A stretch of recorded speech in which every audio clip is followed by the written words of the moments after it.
കൊല്ലം ജില്ലയിലെ പ്രധാന സഹകരണ ബാങ്കുകളിൽ ഒന്നാണ് ഇടമുളയ്ക്കൽ സഹകരണ ബാങ്ക്. കോൺഗ്രസ് ആണ് ഭരിക്കുന്നത്. ബാങ്കിൽ വലിയ ക്രമക്കേട് നടന്നു.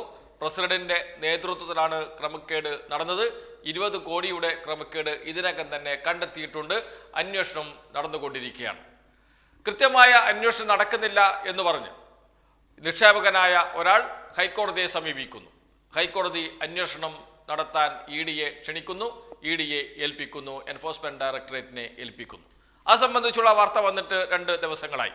വാർത്ത ഇങ്ങനെയാണ്: കൊല്ലത്തെ ഇടമുളയ്ക്കൽ സഹകരണ ബാങ്ക് ക്രമക്കേടിൽ കേസെടുക്കാൻ എൻഫോഴ്സ്മെന്റ് ഡയറക്ടറേറ്റിനെ ഇഡി ഹൈക്കോടതി നിർദ്ദേശം നൽകി. ആരോപണ വിധേയരുടെ സ്ഥാവര ജംഗമ വസ്തുക്കൾ ക്രയവിക്രയം ചെയ്യാൻ പാടില്ലെന്നും ഡിവിഷൻ ബെഞ്ച് ഉത്തരവിട്ടു. വർഷങ്ങളായി കോൺഗ്രസ് ഭരിക്കുന്ന ബാങ്കിന്റെ അഴിമതി സഹകരണ വകുപ്പ് തന്നെയാണ് കണ്ടെത്തിയത്. കേസിൽ അന്വേഷണ പുരോഗതി റിപ്പോർട്ട് നൽകണമെന്നും justice Amit Rawal, justice KV Jayakumar എന്നിവരടങ്ങിയ ഡിവിഷൻ ബെഞ്ച് നിർദ്ദേശിച്ചിട്ടുണ്ട്. പോലീസ് രജിസ്റ്റർ ചെയ്ത കേസിലെ പ്രതികളെ അറസ്റ്റ് ചെയ്തോ എന്നത് ഉൾപ്പെടെയുള്ള വിവരങ്ങൾ സംസ്ഥാന സർക്കാർ അറിയിക്കണം. കേസിലെ പ്രതികളുടെ സ്വത്ത് വിവരങ്ങളും സർക്കാർ അറിയിക്കണമെന്നും ഹൈക്കോടതിയുടെ നിർദ്ദേശമുണ്ട്. പ്രതികളുടെ സ്വത്തുക്കൾ ക്രയവിക്രയം നടത്തുന്നതിനും ഹൈക്കോടതിയുടെ വിലക്ക് ഏർപ്പെടുത്തി. നിക്ഷേപം തിരികെ ആവശ്യപ്പെട്ട് നിക്ഷേപം നൽകിയ ഹർജിയിലാണ് ഇടക്കാല ഉത്തരവ് എന്ന് പറഞ്ഞുകൊണ്ടുള്ളതാണ് വാർത്ത പോകുന്നത്. ഇതിനകം തന്നെ 20 കോടിയുടെ ക്രമക്കേടാണ് കണ്ടെത്തിയത്. അത് സംബന്ധിച്ച് അന്വേഷണം മുന്നോട്ട് പോവുകയാണ്. അതിനിടയിലാണ് നിക്ഷേപകൻ ഹൈക്കോടതിയെ സമീപിക്കുന്നത്. ഹൈക്കോടതി ഇഡിയോട് അന്വേഷിക്കാൻ നിർദ്ദേശം നൽകുന്നത്, ഉത്തരവ് ഇടുന്നത്.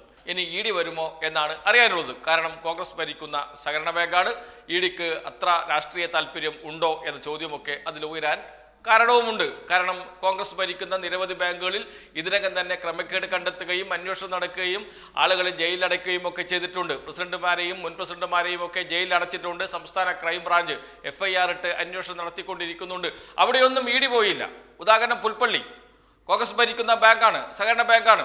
KPCCയുടെ ജനറൽ സെക്രട്ടറിയെയാണ് അറസ്റ്റ് ചെയ്ത് ജയിലിലടച്ചത് സംസ്ഥാന പോലീസ്.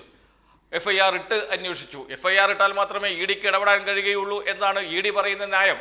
അതുകൊണ്ടാണ് ഞാൻ FIR ഇട്ടു എന്ന് പ്രത്യേകം പറയാൻ കാരണം. പക്ഷേ ഇഡി അവിടത്തേക്ക് തിരിഞ്ഞു നോക്കിയില്ല. അതുകൊണ്ടാണ് പറയുന്നത് ഇടമുളയ്ക്കൽ ബാങ്കിലേക്കും ഇഡി വരാനുള്ള സാധ്യത വളരെ വളരെ കുറവാണ്.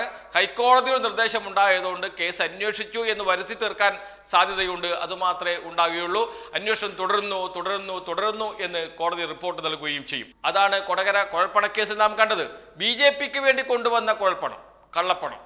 ആ കള്ളപ്പണം BJPക്കാർ തന്നെ കവർച്ച നടത്തുന്നു. അത് പിന്നീട് കേസാകുന്നു. അത് സംബന്ധിച്ച് കേരള പോലീസ് ക്രൈംബ്രാഞ്ച് അന്വേഷിച്ച് കുറ്റക്കാരെ അറസ്റ്റ് ചെയ്യുന്നു. അന്വേഷണം ഇനിയും മുന്നോട്ട് കൊണ്ടുപോകേണ്ടതുണ്ട്. പണം എവിടെ നിന്നാണ് വന്നത് എന്ന് കണ്ടെത്തേണ്ടതുണ്ട്. അത് അന്വേഷിക്കേണ്ടത് ഇഡിയാണ്, എൻഫോഴ്സ്മെന്റ് ഡയറക്ടറേറ്റ് ആണ്. അന്യസംസ്ഥാനത്ത് നിന്നാണ് പണം കേരളത്തിലേക്ക് വന്നിരിക്കുന്നത്. അതുകൊണ്ട് കേരള പോലീസിന് അന്വേഷിക്കാൻ പരിമിതിയുണ്ട്.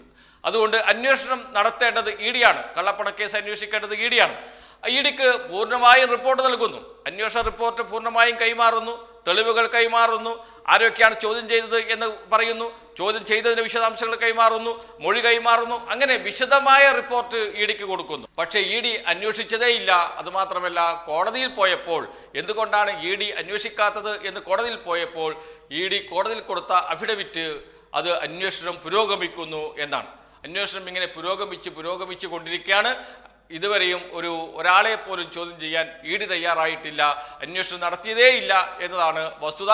അതുപോലെ തന്നെയാണ് നേരത്തെ പറഞ്ഞതുപോലെ വയനാട്ടിലെ സഹകരണ ബാങ്ക് തട്ടിപ്പുമായി ബന്ധപ്പെട്ട് KPCC ജനറൽ സെക്രട്ടറി ജയിലിൽ കടന്നിട്ട് പോലും FIR ഇട്ട് കേസ് അന്വേഷിച്ചിട്ട് പോലും അവിടേക്കും ഇഡി വന്നില്ല. പക്ഷേ കരിവെണ്ണൂരിലേക്ക് ഇഡി ഓടിയെത്തി. ദിവസങ്ങളോളം ഓടിയെത്തി എന്ന് മാത്രമല്ല, മാധ്യമങ്ങളെ ഉപയോഗിച്ച് വലിയ പ്രചാരണം നടത്തി ഇഡി. അതിനുവേണ്ടി പ്രത്യേക വാട്സപ്പ് കൂട്ടായ്മയുണ്ടാക്കി. അതാണ് പുറത്തു വന്ന വാർത്ത. എന്ന് വെച്ചാൽ ഇഡി ഉദ്യോഗസ്ഥരും മാധ്യമപ്രവർത്തകരും ഉൾപ്പെടുന്ന വാട്സപ്പ് ഗ്രൂപ്പ് ഉണ്ടാക്കി. അതിലേക്കാണ് വാർത്ത നൽകിക്കൊണ്ടിരുന്നത് ഇഡി. ഒരു വാട്സപ്പ് ഗ്രൂപ്പുകാരനും ഒരു മാധ്യമപ്രവർത്തകരും ഇങ്ങനെ ഒരു വാട്സപ്പ് ഗ്രൂപ്പ് ഉണ്ട് എന്ന് ലോകത്തോട് പറഞ്ഞിട്ടില്ല. കാരണം ഒരാൾക്ക് ഇൻഡിവിജ്വലായി വാർത്ത നൽകുന്നുണ്ടാകാം ഇഡി, അത് സ്വാഭാവികമാണ്.